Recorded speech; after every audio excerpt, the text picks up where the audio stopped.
What's up, A to Z Sports Live on a Thursday. Sam Phelan in with us here this morning for the rest of this week as Zach Bingham is in Dallas and Sam is live at Titans training camp, St. Thomas Sports Park, as day 1.5 for Titans and Cardinals joint practices. Sin City Titans says, okay, 25 minutes behind, time for A to Z to start. Look, we're not 25 minutes behind. We're a little bit behind. We're having some battery audio issues earlier, so we had to sort through those as Sam is in the parking lot at St. Thomas Sports Park. Not an easy place to do the show from, and Sam and I can both attest to that as you battle the heat and the environment and big trucks that make loud noises and also batteries that die. So we are live here, ready to go for this Thursday, which means Sam will have the magic bucket that he'll face for the first time in his life, which I'm sure he has no idea what's going to happen to him. But that'll be fun to see Sam's first magic bucket. But we're going to lead off with a little dinner talk. The Titans are throwing spaghetti at a problem, and we'll see if they can fix it. A significant issue the Titans have that John Robinson continues to try to fix. We'll see if he can fix it with the latest thing the Titans have done with this issue in a certain position. So we'll talk about that. Then we'll ask you guys a question. What do you think is the weakest spot on the Titans roster right now? What do you think is the weakest spot on the Titans roster right now? We'll go through that. And then Ryan Tannehill had some comments after joint practices yesterday that caught some attention. So we'll ask a big deal, small deal, no deal based off of Tannehill's comments before we get Sam's magic bucket debut. But Sam, welcome in. How are things treating you down there in the parking lot? I mean, like you said, Austin, it's the Wild West out here right now. We dealt with battery issues. We dealt with semi-trucks being right here, like almost hitting me with the semi-truck as we got ready to get set up here. All the issues you could have this morning, and obviously the heat. I'm having a little bit of a hard time avoiding the sun, but here nonetheless and ready to go. But before we get started today, all of you guys out there watching need to share the show. If you're watching on YouTube, copy that link, share the YouTube link. There's a tweet out on the A to Z Sports Twitter. Go ahead and retweet that. If you're on Facebook, share the show on Facebook. Okay, that's the best way to support. Before we get going tonight, we want all your friends, all your family, all the other Titans fans that you know to tune in and join us in this conversation. So sharing the show is step one as we get underway here on a beautiful Thursday edition of A to Z Sports Morning Show. Yep, let's do it officially. Welcome into A to Z Sports, powered as always by the BetMGM app. I'm Austin Stanley. He is Sam Phelan in for Zach Bingham this morning, our Titans reporter at St. Thomas Sports Park. We are Nashville's on-demand sports talk network, going live every weekday morning at 8 Central Time on Facebook, YouTube, and Twitch. Find links to the show on our Twitter timeline, also on our Instagram, and hit us up on TikTok as well. As really, this is the last practice of Titans training camp. So if you're not following us on TikTok, jump over there as camp wraps up. But we got to thank our sponsors because they make it happen for our show and they help out you guys as well. With Wilson County Hyundai, make them a part of your new car buying process by going to see them in Lebanon or simply at wilsoncountyhyundai.com. The Bone and Joint Institute, boneandjointtn.org, the region's destination for comprehensive orthopedic and sports medicine care. Plus, Farm Bureau health plans. Get better with Farm Bureau health plans. That means better coverage, better rates, better service. Learn more about a plan for you.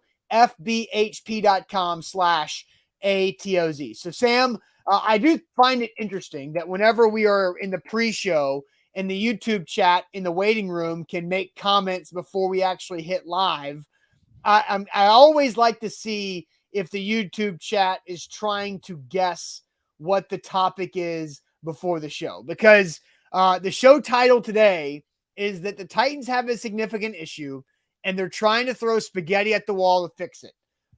A lot of people thought, offensive line, tighten up on YouTube, says the O-line. Sean says the O-line needs help.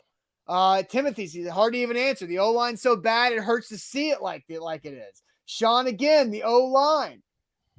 This is not the O-line we're here to talk about off the top, right? I think they could be. I think they might be answering the question though of what you said about the weakest position.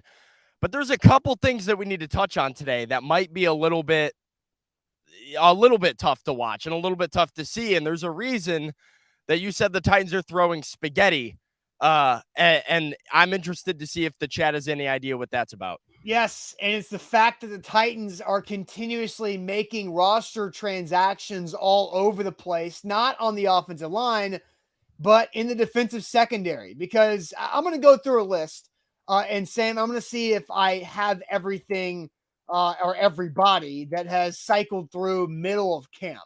And then we'll talk about like what's the biggest weakness in the Titans roster as of right now. But yesterday, the Titans send a 6th-round pick in 2024 to the Philadelphia Eagles for Ugo Amadi and a 7th-round pick in 2024. Now, Ugo Amadi is a former Overton Bobcat, and both my parents are Overton Bobcats. Theo Jackson, rookie 6th-round pick for the Titans, is a Overton Bobcat. So a lot of Overton feelings here in the area. So Ugo Amadi was traded twice in 11 days. Right? Isn't that nuts? I mean, he was traded from Seattle to the Eagles. The Eagles flip him around to the Titans here yesterday. So here's what I'm doing here. Sam, I'm going to list off the defensive backs the Titans have signed mid-training camp. Like not entering training camp or over the summer, but mid-training camp. And I want to see, Sam, if you think I've got everybody. The first one the Titans signed mid-camp, I believe, was Shakur Brown. Am I correct? To my knowledge, yeah. I know they brought him in kind of right after OTAs as camp was getting, I think the first week of camp, right as camp was getting underway, Yes. They brought him in. Because that kind of coincided with the Buster Skrine retirement. Yeah, Buster Skrine retires, and they bring in Shakur Brown, who is playing for the USFL this summer. And so he came into camp like the 3rd day and hit the ground running. I thought was having a pretty solid camp. But then the Titans waived him on Monday injured. So something happened in that game Saturday night. So Shakur Brown waived injured. Okay. After they brought Brown in, they brought back safety Josh Kalu. Then they brought in free agent Adrian Colbert. Then they traded a conditional pick to the Raiders for a 4th-round pick from a year ago with Tyree Gillespie. Then last week, they signed Lonnie Johnson off of the waiver wire, who was cut by the Chiefs. And then yesterday, adding Ugo Amadi in a trade via the Philadelphia Eagles. So, Sam, I've got 1 corner and 5 safeties added mid-training camp for the Titans defensive backs. Did I leave anybody out? Because that is a decently long list. Not off the top of my head. 6 was my count too before this. So, but this is 6 in the span of 3 weeks, like ish, right? Like 3.5, 4 weeks. Yeah.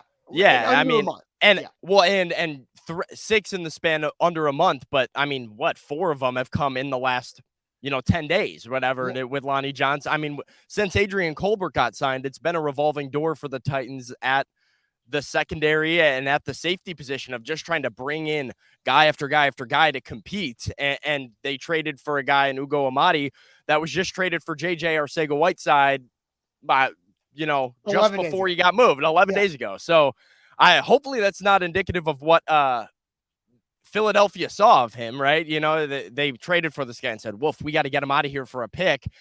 Maybe it was kind of part of that plan all along to flip that. Yeah, I don't know what's going on in that front office, but certainly John Robinson rolling the dice a little bit with another option back there, and it makes that 53-man decision really tough, especially because Ugo's a guy that I would assume is going to make the team. I mean, he's one of the more experienced guys in that room, has some of the most success in that room in his NFL career. I think he got 7 starts last year and played almost every game in the Seahawks secondary. So Cincinnati Titans says some are already gone. Well, Shakur Brown is the only one who is gone, and I don't think he would be gone if he wasn't hurt.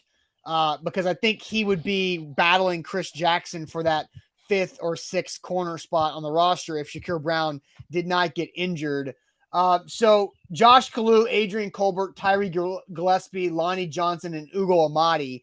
Those are 5 safeties, or at least 5 players who can play safety or that nickel dime inside defensive back, right?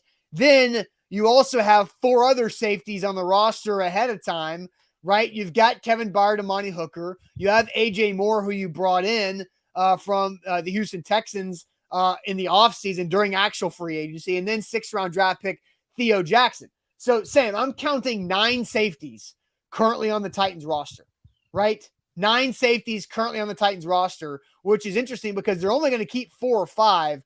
So, how do you feel overall about this safety position? And really, based off of what you saw yesterday, just the entire defensive backs as a whole after the starting unit at both safety and corner.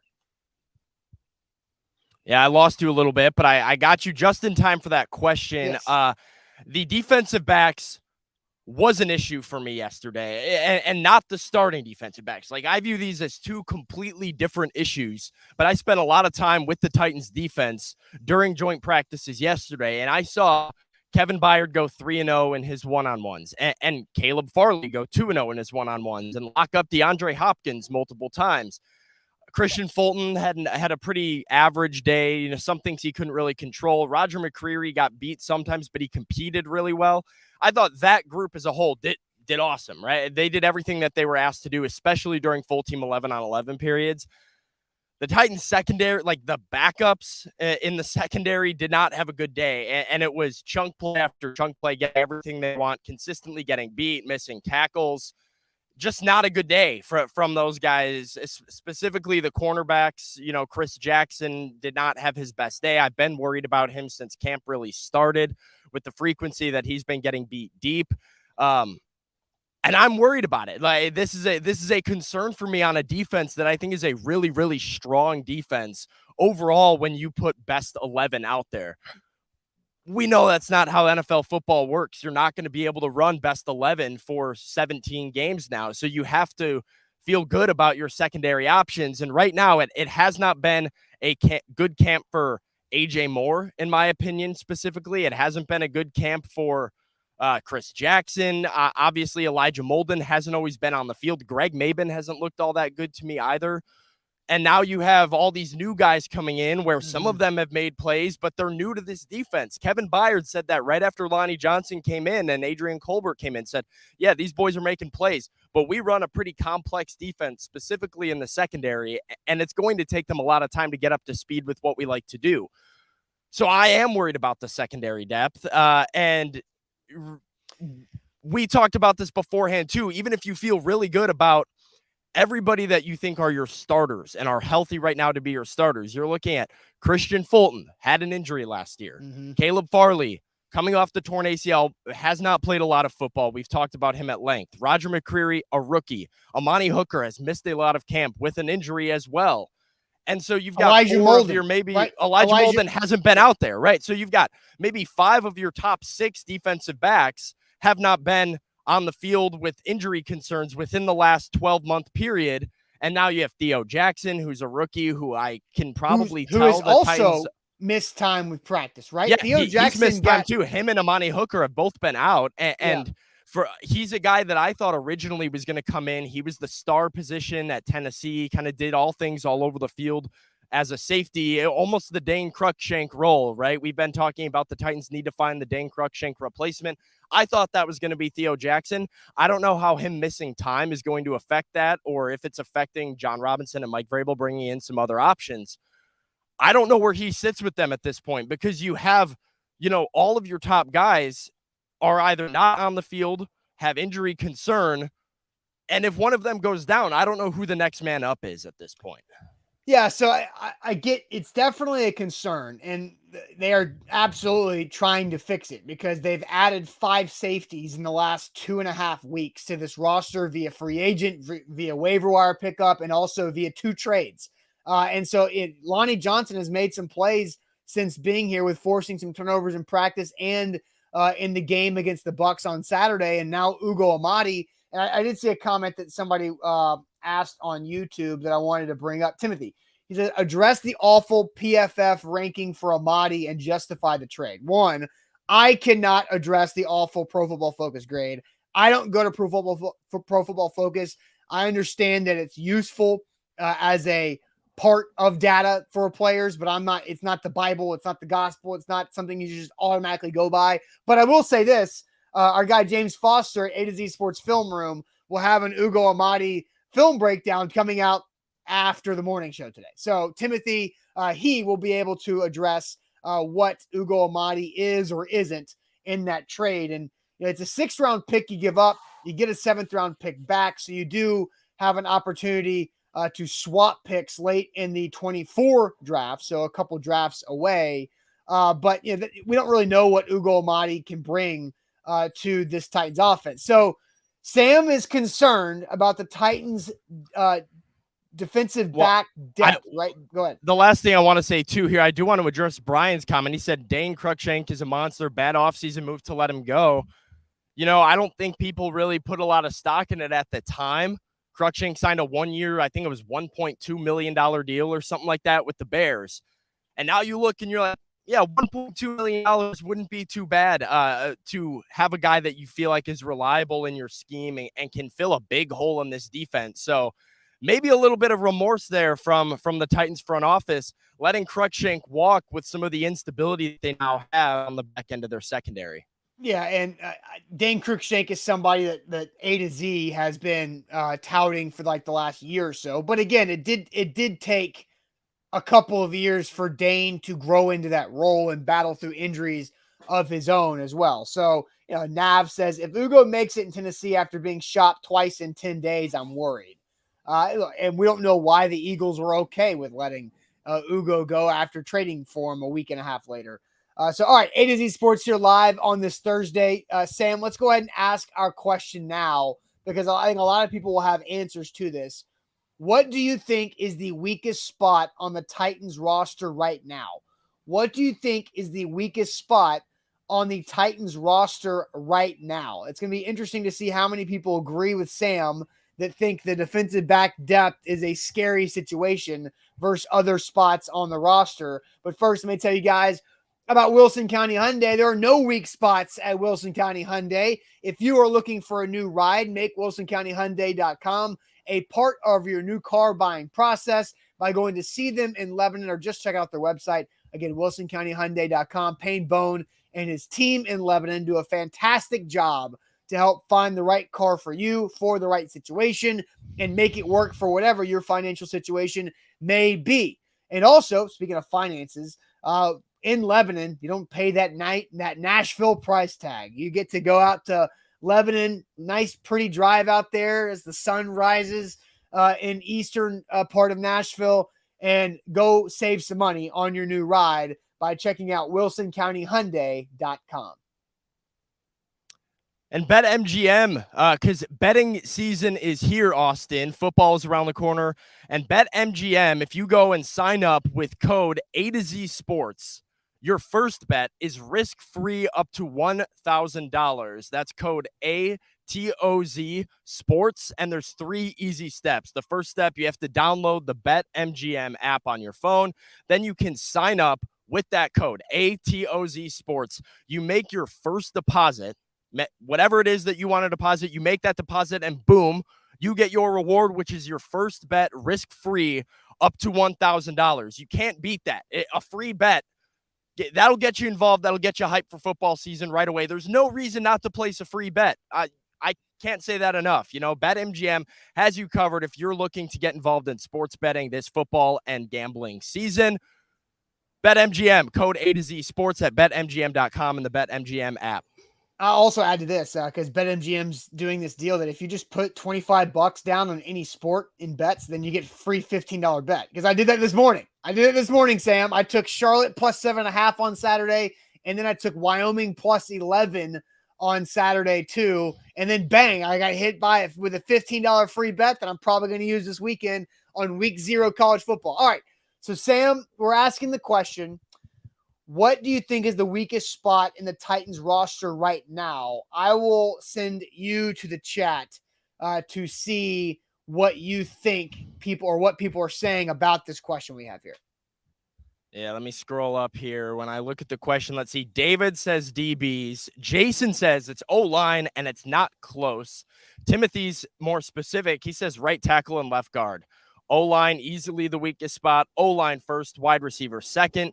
Steven says, after all these signings, it has to be safety. Right tackle from Honky Tonk. Thomas says O-line. John says right tackle and left guard. Secondary from Will. Right tackle from Snapshot. Right tackle from Jarrell. Seems like we're pretty split. I'm seeing a lot of O-line here coming up, but some people are worried about the DBs. Dean says O-line and DBs. I think those are probably the biggest two right now would be offensive line, DBs, wide receiver, maybe a distant third. I have seen some of those. Kendall said wide receiver. So I guess we'll see how that plays out. That's kind of one of the biggest mysteries around this team probably is the wide receiver. But I'd say chat's pretty split about DBs and O-line. Aaron says he's really worried about the starting running back. You have to be. I don't know. The Titans haven't had a good running back in forever, man. Yeah, never in this franchise's history. They just can't get that running back position figured out. So, Sam, right. I think I don't have concerns about the wide receivers. Sure, are they unproven? Yeah. Is Robert Woods coming off an ACL? Yes. Is Traylon Burks constantly open in preseason games but not getting the football? Yes. Is NWI playing above his ability in his role? Probably, but that's okay. I think the wide receivers are all right. I am concerned. Caleb makes a point here. He says he thinks the only weak spot is wide receiver, and the verdict is still out on that. Could be a great group. Maybe if you're talking about the starting group, I can see where he's coming from. But I think you have to look at the positional groups as a whole. But Austin, keep going. What do you think is your biggest concern? Because the defensive backs we're talking about here are your depth guys, right? I think you feel great about Byard and Hooker. You feel really good and strong about Fulton, Farley, McCreary, that and Molden when healthy. So you've got 6 DBs that you really, really love. And now health is a concern for all of them besides Kevin Byard, knock on wood, so far, is that's the backups you're worried about. You're worried about DB 7 through 11 on this roster. I am worried about right tackle 1. I'm worried about left guard 2 and left guard 1. I'm worried about right tackle 2.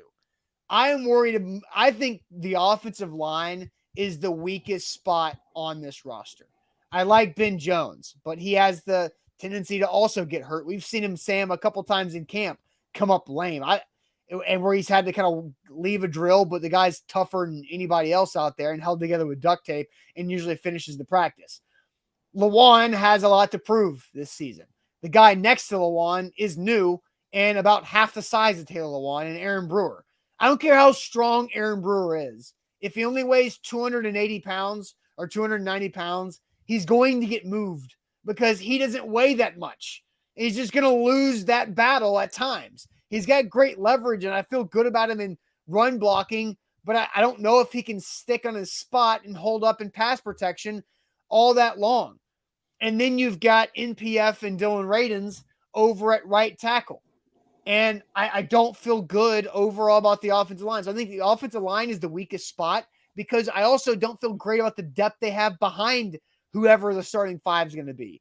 If Radins is your 6th lineman and can play left guard or right tackle or even left tackle, then okay, that's not bad to have, but it's disappointing for Radins to be that guy to play that role. But Jordan Ruse as your right guard backup, I don't feel great about that. And then who else after? I mean, Jamarco Jones, he didn't even make left guard a competition with Aaron Brewer. So offensive line is where I'm the most concerned. Yeah, no, you took the words out of my mouth, right? I'm the secondary. It's a depth issue. It is a second team issue. It is I hope nobody gets hurt issue. The reason the offensive line has to be issue 1 on every Titans fan's mind is because we don't feel good about the starters at some of these. I don't know what Nicholas Petit-Frere is at this point in time. Nate Davis hasn't been practicing for a long time now. Maybe it's been a week since we've seen Nate Davis out on the practice field, and we really don't know what's going on with him. Ben Jones, as you said, has gone down with things occasionally, but he'll be out there. He's tough. He'll fight through it. And Aaron Brewer is unproven and undersized. And while people have said good things about him, you don't know if he's a starting left guard. And yet Jamarco Jones didn't even make it competitive. Dylan Radin's disappointed at tackle. Let's be honest. Taylor Lewan was disappointing last year. He was not Taylor Lewan last year, and you need him to be back to his old self if your offensive line is going to hold up. And the other reason it's the biggest concern is because it was your biggest concern a year ago. And how much better is it? It's not. It's worse. And Ryan Tannehill was the second most sacked quarterback in football. He had so many pressures. And by the way, I wrote an article about this earlier this offseason of quarterback responsibility for pressure dropbacks. It's an advanced stat Pro Football Focus and Sports Info Solutions uses all the time to gauge, is this a Malik Willis situation where he's hanging in the pocket too long or not finding his reads or running out of the pocket too early and causing pressure for himself? Or is this the offensive line and the quarterback can't do anything about it? Ryan Tannehill had the lowest percentage of any quarterback, the lowest percentage of accountability on pressure dropbacks. It means he was the second most sacked quarterback in the NFL. And it means that it wasn't his fault. There's nothing he can do about it. He's running for his life back there. And Ryan Tannehill is enough. That's always been my philosophy. But you have to give him protection. You have to give him time. That's why the Titans were intentional about bringing in Austin Hooper and Kyle Phillips and guys to make Ryan Tannehill more efficient out of play action. But when offensive line was the issue that hindered your offense in most games last year, right? And now you look at this one and say, is this better? I don't think so. And the depth is probably worse. That has to be your biggest concern. And it is a troubling one that we probably won't get to really get answers on until you finally see that first team take live reps against the number one defense. Yeah. So Jay says, go ahead. I was going to say, go watch James's video on Ryan Tannehill under pressure, and you can see a lot of what Sam's talking about of pressure that he's not responsible for. Yeah, I mean, he was relatively strong under pressure if you were to look at, and James does a phenomenal job of breaking all of that down. But yeah, when I look at this roster, that is the thing that jumps out to me is not, I wonder if our depth is good enough at this spot. I don't know if three of our starting offensive linemen are starting caliber at this point, because I don't even know if Nate Davis is going to be there, right? I don't know if Jordan Ruse is your right guard at this point. So I saw a question earlier. It's probably too far back to scroll up to at this point. It said, is there any moves that they can make to fix that? Maybe. I mean, there are going to be options on the waiver wire that I expect them to exhaust. Yeah. That veterans that get cut, different things. I don't know if that's I don't know if that's a fix. It might be another option that could provide some stability or some depth. I think the fix comes down to whether or not your five starters are cohesive and whether or not they are strong. And at this point, I think that is what it is. Yeah, you have to. You can't completely fix the problem at this point. You just have to try to plug and play and try to improve together. But you're gonna have to rely on Lawan, Ben Jones, Nate Davis to be anchors. You need them to be out. You need them to be healthy, and you need them to be anchors. 100%. Yeah, and several people are bringing up. Mad Dog says, like James of A to Z Sports Film Room keeps saying, bring back Eric Flowers. Bobby brings up Eric Flowers. So yeah, people are asking what's Dennis Kelly up to. I believe he's an Indianapolis Colt these days. Yeah, he's on the division rival Colts. So yeah. For sure. All right, A to Z Sports here live. Sam, let's go ahead and flip this into our next topic because we're talking about Ryan Tannehill being least responsible for any quarterback and pressures on him in the pass game last year. Well, Ryan Tannehill said something yesterday in the post-practice press conference that I think perked a couple of ears. It sounded pretty interesting to me. So we'll play you that Ryan Tannehill audio here in a second. But first, let me tell you guys about the Bone and Joint Institute, boneandjointtn.org, the region's destination for comprehensive orthopedic and sports medicine care. Whenever you get hurt in life, you got to know where to go and you got to know who to trust. And I trust the Bone and Joint Institute with any type of injury, whether it's my shoulder in the past, my knee doctor, Dr. Scott Arthur, who operated on my ACL several years ago. He is a big part of the Bone and Joint Institute, as well as Dr. Jeff Watson, who fixed my foot plantar fasciitis earlier this summer. So check them out, boneandjointtn.org. BetMGM Sports has you guys covered for betting season, and they do so with a code, A to Z Sports. And if you sign up with that code, your first bet on BetMGM Sportsbook is risk-free all the way up to $1,000. So there's 3 easy steps to make sure that you get this promotion. 1, you have to download the BetMGM app. 2, you sign up with our code. That's ATOZ Sports as your code. And then you make a deposit. Whatever you want your deposit to be, boom, your first bet is risk-free up to $1,000. I saw a comment earlier say, Sam, cook up a Major League Baseball parlay for us today. Listen, I can do that tomorrow. We've got no run first inning deal tomorrow going on a Friday. So I'll have some picks tomorrow for you guys. But this is not limited to Major League Baseball. If you want to bet Titans and Arizona Cardinals on Saturday, free bet with A to Z Sports promo code on BetMGM. If you want to bet regular season football, week 0 of college football is coming up here in a little bit too, as Austin mentioned earlier. Whatever it is you want to bet, you can bet tennis for all I care. You make that deposit, promo code A to Z Sports on BetMGM.com and the BetMGM app, and your first bet is risk-free up to $1,000. Chris says, that was me. Needs that parlay today. So, Sam, maybe you and Chris can't wait. You and Chris can get together after the show and figure out that parlay. All right. So, Sam, maybe on Twitter. Yeah, there you go. Hit Sam up on Twitter and give him a follow too.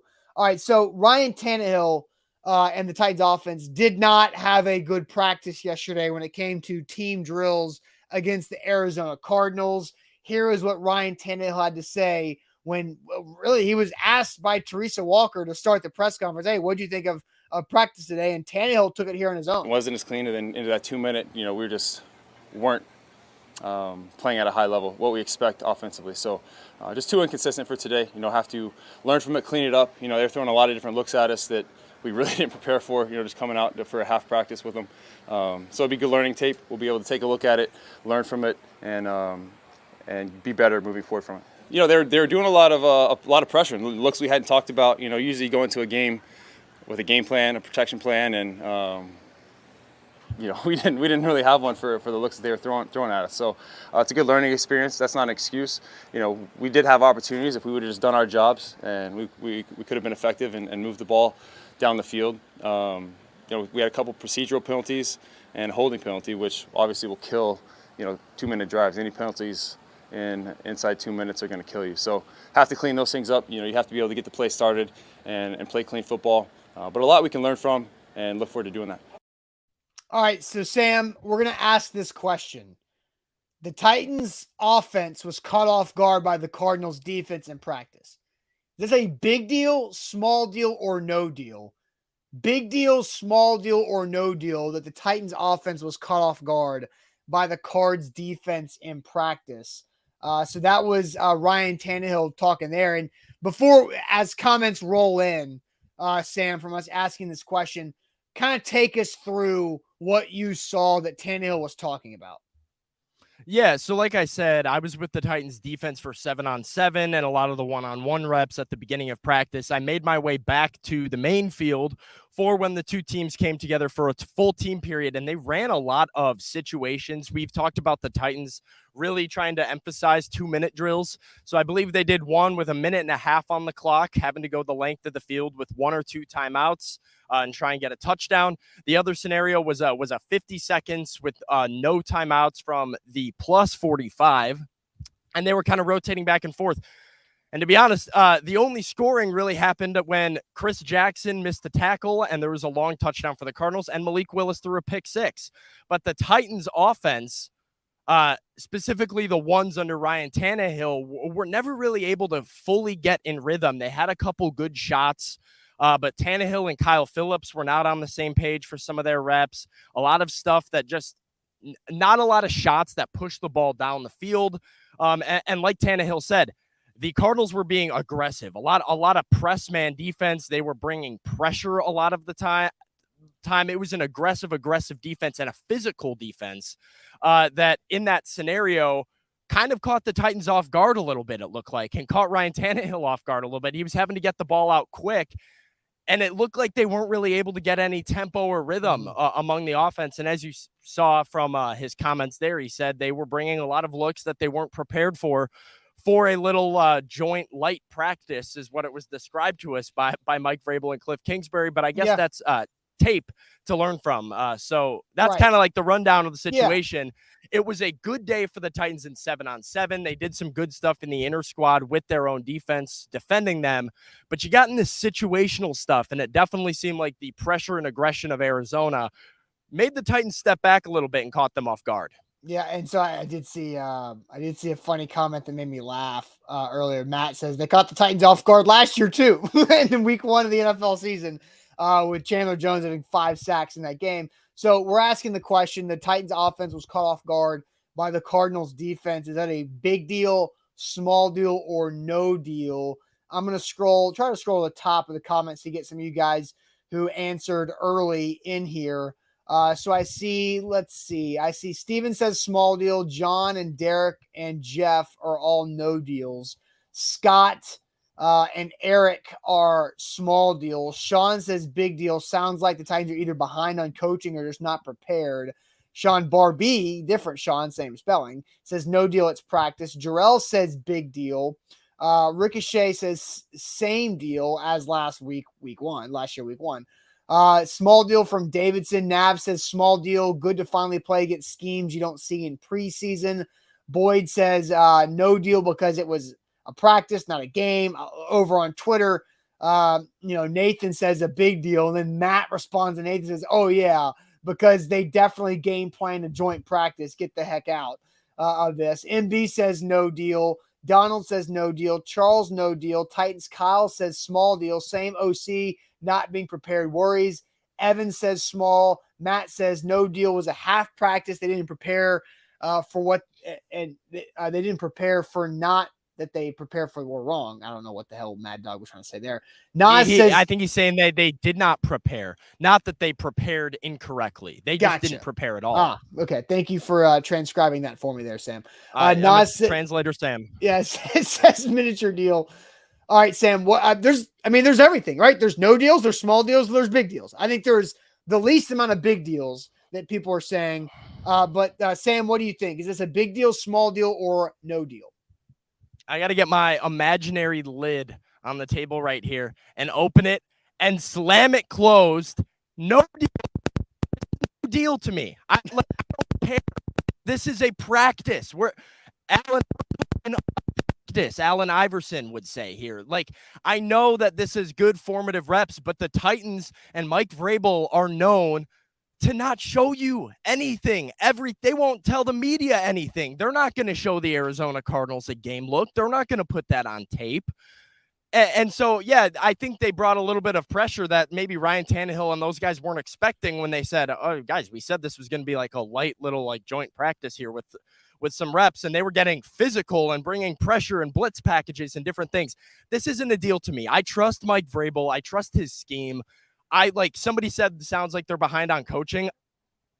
I don't think they will ever be behind on coaching with Mike Vrabel as their head coach. Like, I just don't. I think, he's a guy that emphasizes preparation. Sometimes they might get kicked in the teeth, but I don't think it's for lack of, they're aware of what they need to do. They're aware of what teams are going to bring at them. And one, the Titans didn't have all their number ones out there. And two, it's practice. And I don't expect them to give them real game looks. And I trust them to make adjustments. It's what Ryan Tannehill said. I'm glad it happened because now you have seen a defense bring a game look and bring a lot of pressure to your offense. And you now have film that you can go look and adjust and be more prepared for that first game of regular season action when teams are going to run similar things. We've got some great comments coming in here. I know. Sam broke the mic. When you screamed and your mic cut out.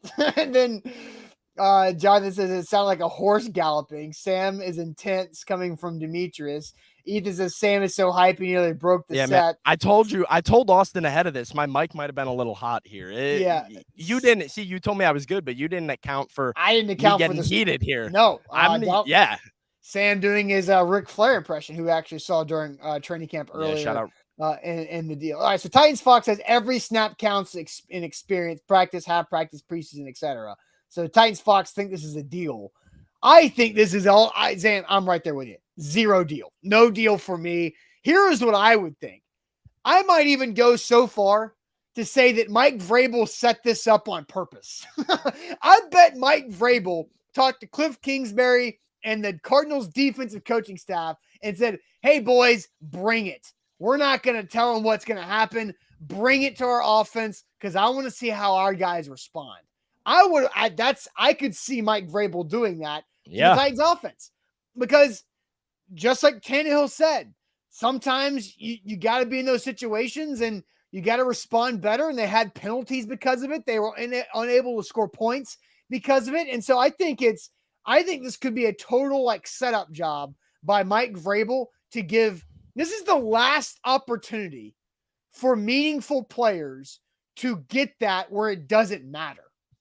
Right. Well, like, and as you said, like they had operational issues throughout practice. They had penalty after penalty that killed their drives. They had a lot of issues because of that pressure where all of a sudden they've got guys in illegal motion. They've got a false start on an inexperienced lineman. That's what Mike Vrabel wants to see. It's okay. We're in a situation here where we're trying to win a competitive joint practice and a 2-minute drill and a live ball scenario, and the other team is bringing it. How do you respond? And that is how you get the best answers for what you have on the offensive line. Who's going to go make plays on the football for your wide receiver core? There are questions with this roster still that Mike Vrabel needs an answer to in 5 days. And, if he can expedite that process by, him and Cliff Kingsbury were teammates together in they can communicate, they talk.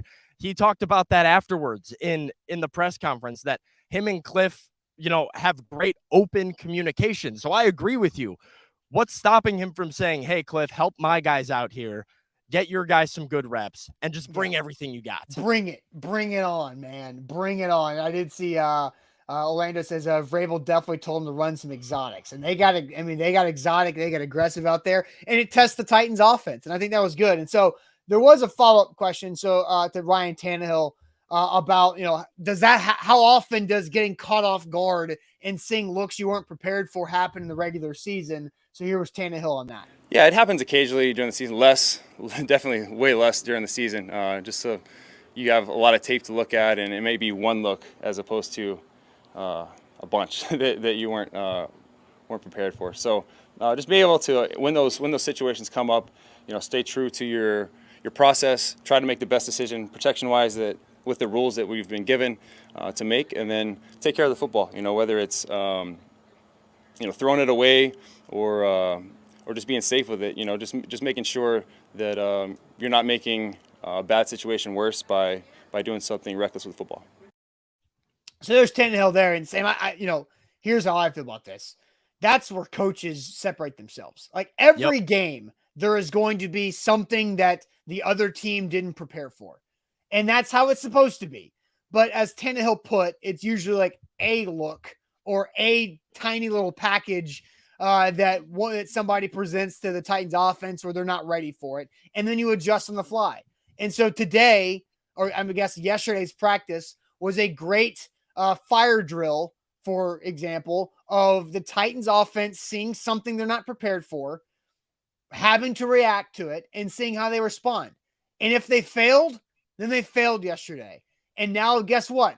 It didn't matter. It was a Wednesday practice late in August. You lose nothing from failing in that situation, but you gain a lot on learning how to respond to the fire drill when it happens in real life. Maybe if the Giants bring something in week 1 that you weren't expecting. Like that's probably what they did yesterday to avoid what happened last year in week 1 when they got shell-shocked.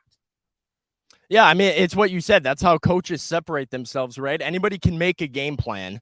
Who can adjust to an opponent's game plan? And that's not just, a good coach in a game. That's longevity of a coaching staff. Being able to adjust philosophy, adjust scheme, adjust these things to personnel, to the style of the NFL, to all the different aspects of the NFL that are always changing, right? You have to be able to do that. So it's not a deal to me. I do want to give you a chance too. Titan Fox says Austin saying that O-line is a major concern, but not a deal when they were embarrassing seems contradictory.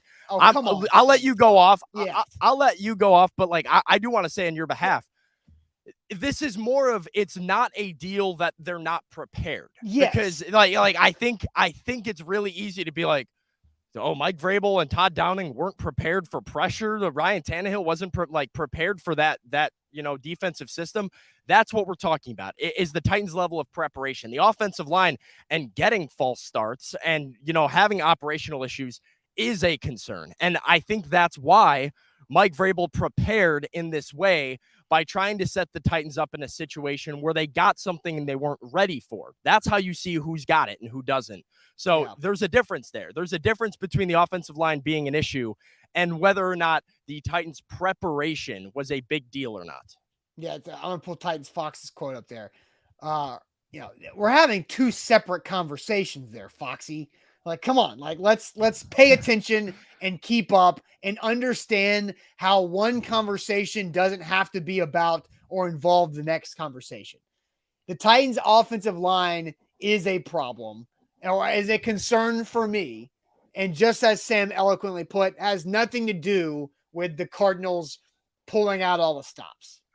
Yeah, he said fair enough. I think he's on the same page as us now, but there we go. Yeah, just stay with us here. All right, Sam, are you ready for your first Magic Bucket experience? I'm as ready as I'm gonna be. So let's do it. You have no idea. Like you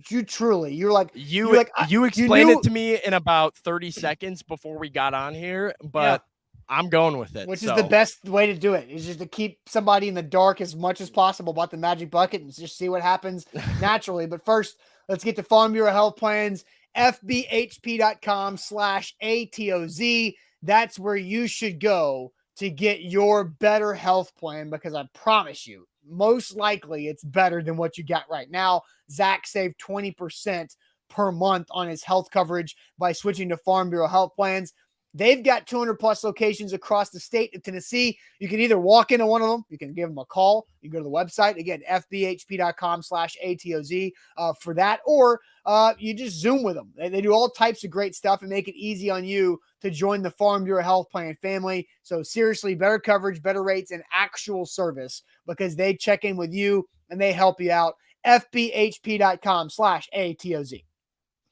BetMGM has you guys covered with all of your bets. See, I was about to hit everybody with one of my picks or a parlay, as we said.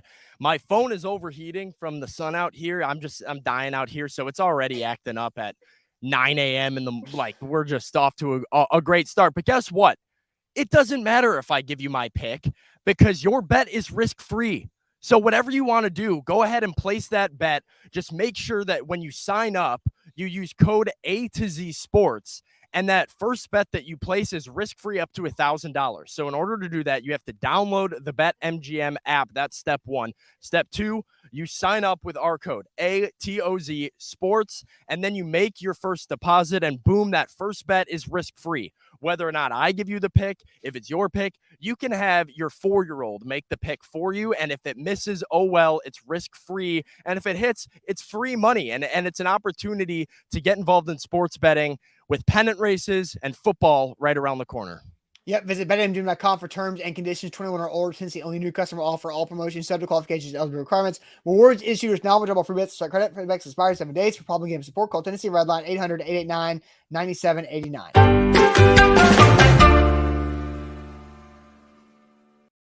All right, here we go. It's the Magic Bucket. It's the Magic Bucket. And today would be a Zach sticker week. And so I'm not going to make Sam pull out a sticker because this is his first time. So let's go ahead and pull out of the bucket Sam's first. Oh, I'm going first? Okay. Yep. All right. Yeah, whoever sticker week it is goes first. So it's Zach's sticker week. So that means you're in for him, which means you go first. All right. All right, here we go. Here's your punishment. Let's see if the Magic Bucket goes easy or starts you off hot. I don't like that. This is for tomorrow on the show. Okay. So this is my wife submitted this. She does really good with Magic Bucket ideas. I don't like your wife submitting one of these. This is gonna be tough. All right, so tomorrow on the show, every time you disagree with me, you have to hiss at me like a cat. Oh, goodness. Oh, wow. Okay. All right. Hey, All right. Hey, hopefully And- it's not an argumentative show, but we'll see. I don't We'll know. have to. I might have to stack the deck on you on that one and come up with something. I'm We haven't had a ton of arguments. Like our on-air relationship is still very fresh and new. I don't know exactly what pushes your buttons yet. Well, I will get I find it funny every time that I'm on the show. I feel like it's a pretty easygoing show, and then when I'm at home listening to you and Zach go, I'm begging to get myself in there and get in the ring a little bit. We'll see if I get triggered in the show tomorrow. There's going to be a lot of hissing going on, so I wouldn't be surprised if you just started coming with some outlandish takes to get me. We'll see what happens to get me going. Evan says Sam Phelan, more like Sam Feline. I mean, we just went over this, right? I got stuck with my roommate's cat for like 5 days. I've been spending a little bit more time with cats than I ever have before, and now I'm having to hiss at you on the air. So that's right. That's right. Shrike says time for Austin to go. I'll skip Bayless. Yeah, you're just gonna come in with stuff that you don't even believe, just to make me hiss. All right, here's mine. I've already had that one. So I will get, okay. And that's the rule. Oh, Sam, you guys put them back. Okay. Yeah, well, yeah, they remain in the bucket until everybody does it. See, Orlando knows what's going on. You can just bring up did we not listen to my shade last week? Tony La Russa is the best manager in all of baseball. And I'll be off the rails. Okay. Yep. Exactly. All right. I've done that one before. It's weird of like how I feel like if I'm starting to do these, I should be able to write some and put them in there. I'll come up with some. Oh yeah, some Jack's got genius some ideas in here, and yeah, no doubt. All right, I accidentally pulled 2 out. I have to try to juggle fruit tomorrow on the show. Juggle fruit? Yeah, I have to try to juggle. Have you ever tried juggling before? I've tried juggling. I have not been successful juggling. So, quick story. One of my best friends growing up lived down the street. He was one of those guys that could pick up anything and just automatically master it. Like, baseball, he played college ball, but, basketball, football, tennis, golf, like it didn't matter. But he could juggle anything. He would juggle fire. And then he was like, you know what? I want to ride a unicycle. And then he just mastered that. And then he did everything. He's basically a performance clown and all the different things he could do. But he could juggle so many crazy things. And I always tried, but I never had success. I know how you're supposed to do it.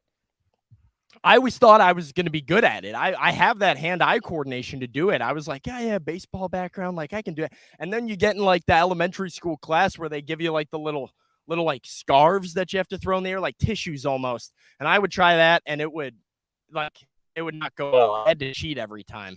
So I have to juggle fruit. I think I know the fruit that I want. Oh, could he juggle? It's gotta be. Could my buddy juggle footballs? He would juggle, like he would have in his a football, a soccer ball, a volleyball, and like a baseball or something. Like all going at the same. He was unreal. I've seen people juggle like fiery torches and stuff. Oh, he would do the fiery torches. He had fire torches. He would juggle bowling pins, all types of stuff. I agree with people, Aaron and Evan. I feel like oranges is your best way to go. That was my thought. Because, that's the most like juggleable like shape and like it's a nice hand size. That's a nice easy one. I feel like my main thing is, am I going to have room to do it right here? I think I'm just going to have to keep it low. Right. You got to take notes from Khalil Pimpleton. If you watched Hard Knocks episode 3, the Lions rookie is like, that was his hidden talent at the Lions talent show was juggling. So take notes, go watch it back. Yeah. Maybe I actually have not watched a single second of Hard Knocks this year outside of like the Aiden Hutchinson, Michael Jackson. It was the same. It was the same deal. It's the name, college signing bonus. Okay, now I'm going to juggle behind my back. So yes, exactly. See, all right, Caesar says I should be able to pick the fruit. Can you pick oranges for me, please? I might pick pineapple. I might pick. I mean, that's spiky. You're going to hurt yours. I don't know. It makes it more difficult. They're not actually spiky. They just look spiky. Yeah, no, but I feel like that's still not comfortable for your hands. Maybe like what else would be hard? I don't know. Banana. I feel like bananas are kind of you break a banana. I have electronics here that I don't want to either get sticky and wet with fruit or broken. Tiffany says raisins. Matthew says watermelons. So Yeah, we can okay, go well, either end of the extreme. I'm in for that. So yeah, we'll I mean, see. come I'll on. let you pick. I'll let you pick. I'll pick All right. oranges for you. You can do whatever you want. Thank you. Because let's just say, as somebody said that, Sam should be able to pick the fruit. That's not in the rules. That's not what that's not how the bucket says works. any Apparently. fruit of choice. So also my wife's submission. So she's been getting hers pulled quite a bit. All right. That's today's show. Sam heads over to practice. Hopefully that phone will be able to cool off as Titans practice starts at 9:45 a.m. Central Time. So you get about 30 minutes or so to get that phone cooled back down. But we will see you later on. Buck Rising live tonight, A to Z Sports Primetime. And don't forget, subscribe to our YouTube channel for all of the practice coverage that Sam and Buck are about to go get. And we will see you guys tomorrow on a Friday where I will juggle and Sam will have to hiss at me whenever he disagrees. So it's going to be a fun day on a Friday. We'll talk to you guys later on. Have a good one. Thanks.